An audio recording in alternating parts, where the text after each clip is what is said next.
Hello everyone, I am Dr. Purnima Katyal, SBRM Government College, Nagaur. मैं आज liquid state chapter जो first year में physical chemistry का chapter है वो ले रही हूँ। लिक्विड स्टेट द्रव अवस्था में अणुओं का पूर्ण रूप से निश्चित विन्यास नहीं होता और ना ही अणु पूर्ण रूपेण अव्यवस्थित होते हैं। इसी कारण से गैस व ठोस की तुलना में द्रवों का सैद्धांतिक विवेचन बहुत कठिन है। द्रव वे पदार्थ होते हैं जिनकी स्वयं की कोई निश्चित आकृति नहीं होती, परंतु किसी भी पात्र में रखा जाए तो वो उसकी आकृति ग्रहण कर लेते हैं। मॉलिक्यूलर फोर्स किसी में होता है जब अणु एक दूसरे के आसपास आते हैं तो आकर्षण बल व प्रतिकर्षण बल प्रभावी हो जाते हैं। गैस के अणुओं के बीच आकर्षण बल नहीं होते, जबकि ठोस व द्रव अवस्था में इस प्रकार के बलों की उपस्थिति के कारण अणु एक दूसरे के पास आते हैं। द्रव को समझने के लिए उसके अणुओं का सापेक्ष अध्ययन किया गया। तो सबसे पहले अब हम ये देखेंगे कि सॉलिड, लिक्विड और गैस में अंतर क्या होता है, जिससे हम लिक्विड्स के बारे में एक्चुअल हम पता कर सकेंगे कि क्या हम उसकी स्टडीज किस लिए की जाती है।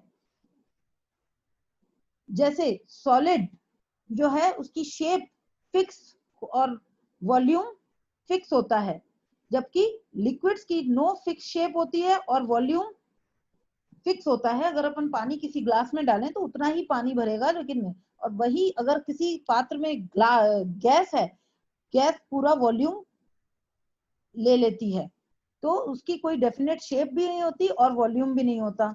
उसी प्रकार से अब हम अगर एनर्जी पर जाते हैं तो एनर्जी सॉलिड्स में लोएस्ट होती है, लिक्विड्स की मीडियम होती है और गैसेस की हाईएस्ट एनर्जी लेवल होता है।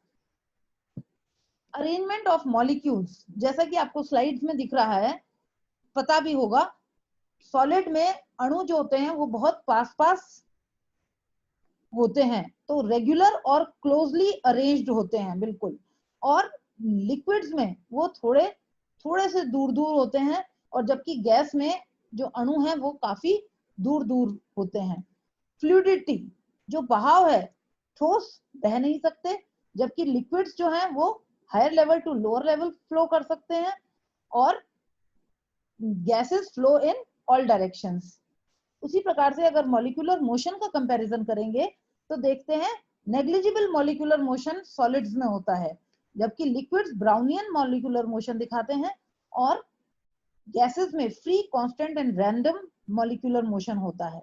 इंटरमॉलिक्यूलर स्पेस की बात अगर करें तो इंटरमॉलिक्यूलर स्पेस सॉलिड्स में बहुत कम होती है, लिक्विड्स में थोड़ी ज्यादा होती है और गैस में सबसे ज्यादा होती है।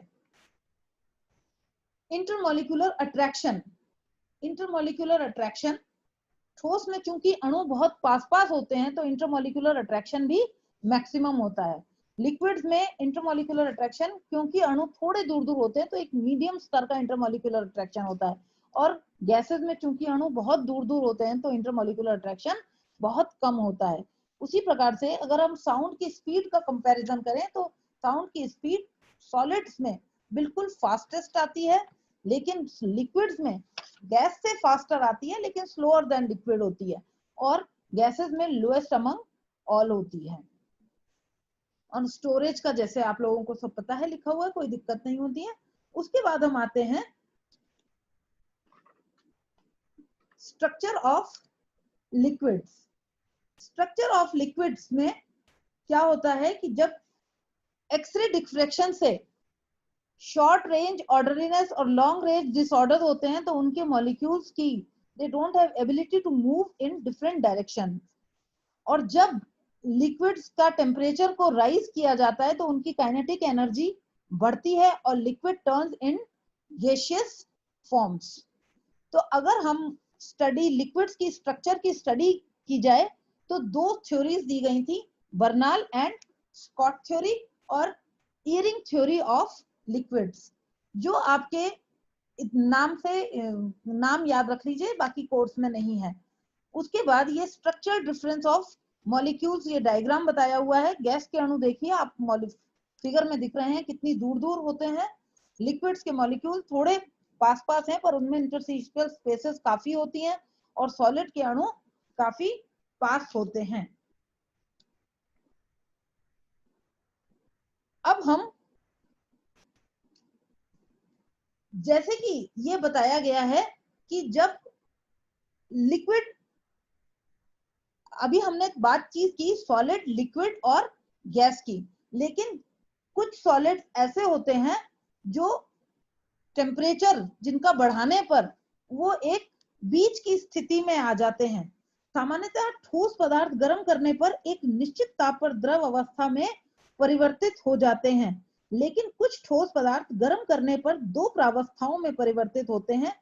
सर्वप्रथम वह एक निश्चित ताप यानी कि जो संक्रमण ताप है उसमें अविल द्रव अवस्था में परिवर्तित होते हैं तथा और गर्म करने पर एक निश्चित ताप पर या गलनांक जिसे कहते हैं उस पे स्वच्छ द्रव में परिवर्तित हो जाते हैं।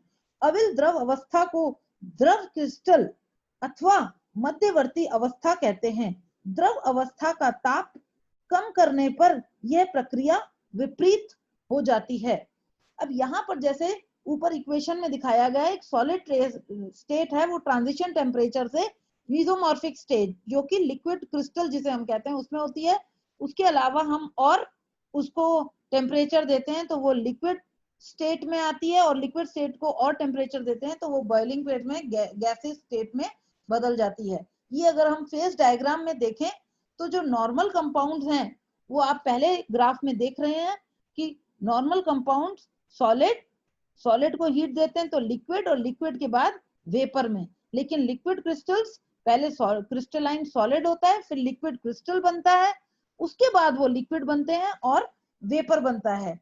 1988 में उस पदार्थ के लिए यह नाम ये C6H5 जो है ये लंबी श्रृंखला वाले ऐसे ऑर्गेनिक कंपाउंड जिनके सिरे पर OR, HNR, COR जैसे ग्रुप्स हों या मध्य में C डबल बॉन्ड N जैसे ग्रुप्स हों, उसमें ये लिक्विड क्रिस्टल्स की ज्यादा प्रवृत्ति देखी जाती है। पहली बार 1988 में यह गुण C6H5 COO C27H45 यानी कि ये बहुत लंबी श्रृंखला वाले कंपाउंड है जिसको हम कोलेस्टेरिल बेंजोएट भी कहते हैं में प्रेक्षित किया गया।